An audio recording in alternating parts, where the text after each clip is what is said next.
Hello everyone, I'm Joseph Giunta, the music director and conductor of the Des Moines Symphony, and welcome to the Listening Room.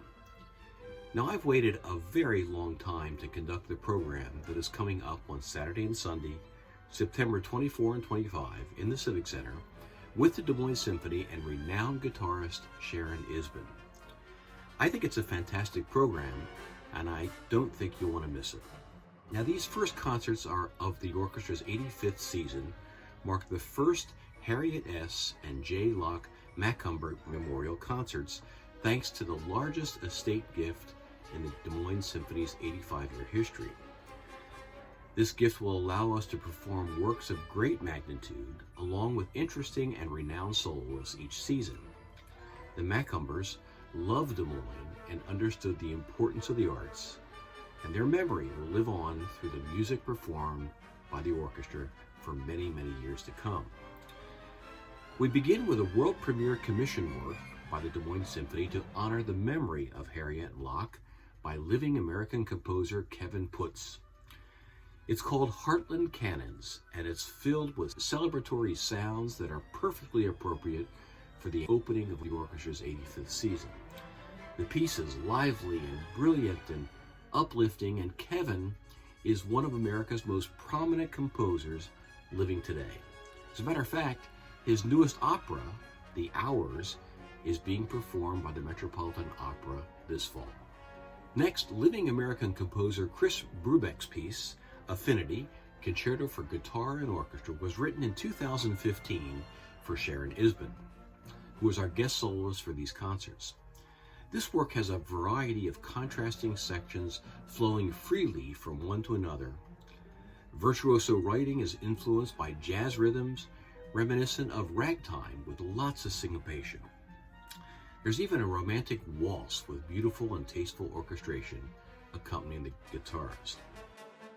We complete the first half with the music of American composer George Gershwin, his An American in Paris.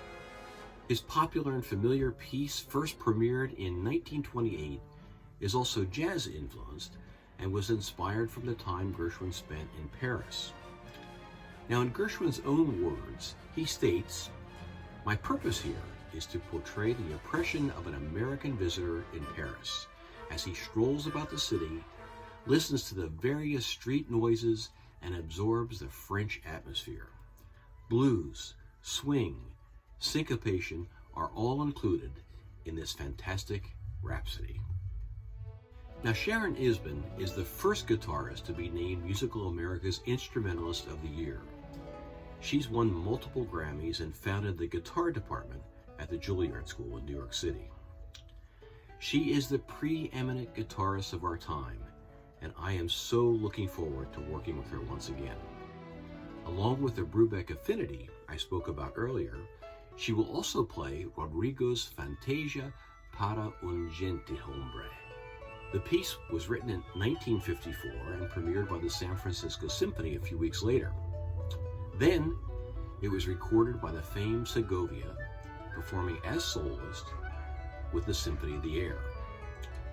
Now, Segovia commissioned the work and wanted shorter sections and movements rather than three lengthy standard concerto movements. And Rodrigo turned to themes and dances by the 17th century composer Gaspar Sanz.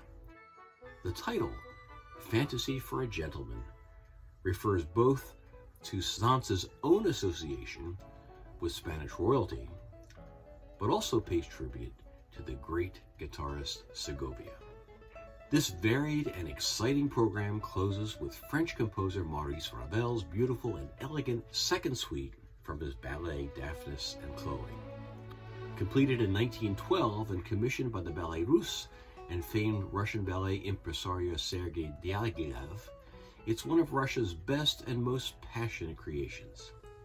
It begins with Sunrise, where the orchestra sounds like glistening water swelling to life early in the morning, and it starts quietly, dreamlike, and culminates with grand and glorious climaxes. This moves seamlessly into a pantomime, where a very exotic and intimate flute solo happens.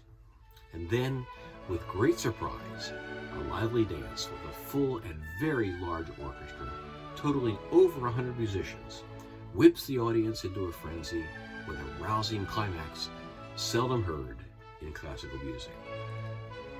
Now, I know you're going to enjoy this program, and I look forward to seeing all of you in the Civic Center on Saturday and Sunday, September 24 at 7:30 and September 25 at 2:30. Ticket information is available on our website, dmsymphony.org. Thanks so much for joining me in the listening room, and I'll see you this weekend at the Symphony.